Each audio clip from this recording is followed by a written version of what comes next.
La Transat Jacques Vabre, c'est la route du café et cette année, on va en Martinique. En Martinique, moi j'ai déjà vu des bananes, du tiponge, du rhum, mais le café, j'en vois pas.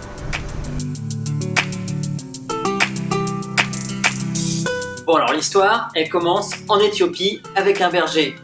Le mec, il est avec ses chèvres et puis un jour, il voit ses chèvres qui commencent à faire des bonds partout, droite-gauche, tête-attaque, et il se rend compte qu'elle a mangé des petites baies rouges d'un arbuste un peu bizarre.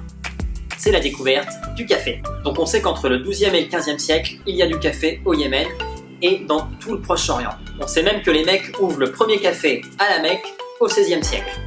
Mais ce qui se passe, c'est que les musulmans et les arabes voient ça d'un mauvais œil parce que c'est une boisson un peu enivrante. Donc ils essayent d'éradiquer le café, mais ça marche pas trop parce que le café, on en trouve maintenant au Caire, à Constantinople, de tous les côtés.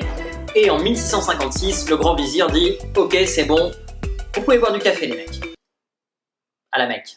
Entre-temps, les Hollandais, déjà spécialistes des plantations, ont subtilisé quelques graines et se sont barrés avec dans les Indes, dans leurs colonies, à Java et à Malabar.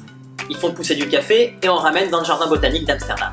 Et pour l'instant en France, nous, on n'a pas de café. Mais en 1714, qu'est-ce qui se passe?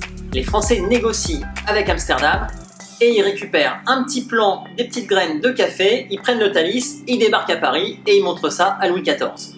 Louis XIV installe ça dans le jardin des plantes et il commence à faire pousser. C'est la première souche d'Arabica à Paris, en France.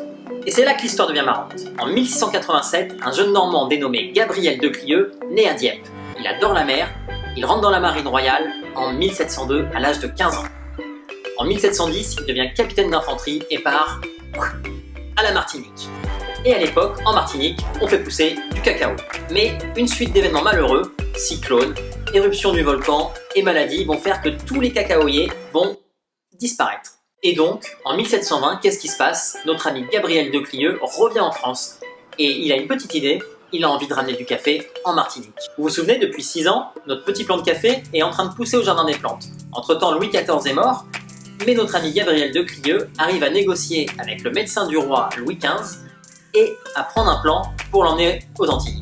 Notre capitaine quitte donc Paris, se dirige vers Rochefort et embarque à bord d'un vaisseau qui s'appelle le Dromadaire. À son bord, 30 marins, un bateau de 40 mètres et 44 canons. Il est parti pour traverser l'Atlantique. Pour protéger le caféier, Gabriel l'a mis dans une caisse en chêne avec une protection en verre pour le protéger des embruns. Mais la traversée va être mouvementée. Première complication, au large de Madère, une attaque de pirates, un pirate tunisien qui donne des coups de canon. Et là, ça part en mode Tintin et les pirates. Les pirates qui montent à bord, Gabriel de Clieux qui sort une hache, qui coupe une tête. Le pirate se dit « Oh là, ça fait un peu beaucoup, je rentre chez moi ». Ils s'en sortent. Deuxième emmerde, là c'est plus compliqué parce que c'est un problème interne. Il y a des marins un peu jaloux et il y a un mec qui dit non, le plan de café, moi je vais le garder pour moi. Ça se sort des coups de poing, ça se bataille, même le caféier qui perd une branche.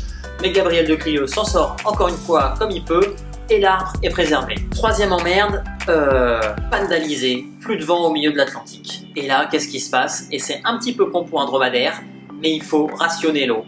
Et là, notre ami Gabriel de Clieux, il donne de sa personne. Il se dit, ma ration d'eau, je la donne au plant de café et le caféier survit. 70 jours plus tard, après une traversée épique et légendaire, le bateau arrive enfin en Martinique et le plant de caféier peut être planté sur les flancs de la montagne Pelée et c'est la libération pour tout le monde. 2 ans plus tard, c'est la première récolte, le caféier se plaît à merveille sous les tropiques et 3 ans plus tard, le nombre de caféiers a rejoint le nombre de cacaoyers avant l'hécatombe. Et ce sont donc ces plants de Martinique qui vont coloniser toute la Caraïbe, Haïti, la Jamaïque, Cuba, puis ensuite l'Amérique du Sud, le Suriname, la Guyane, le Brésil. Donc si on réfléchit bien, faire la Transat Jacques Vabre en 2021 entre le Havre et la Martinique, c'est en fait faire un sacré clin d'œil à l'histoire, non? Bon, espérons juste que la licorne et l'éléphant soient plus rapides que le dromadaire et que la Transat Jacques Vabre soit quand même moins mouvementée.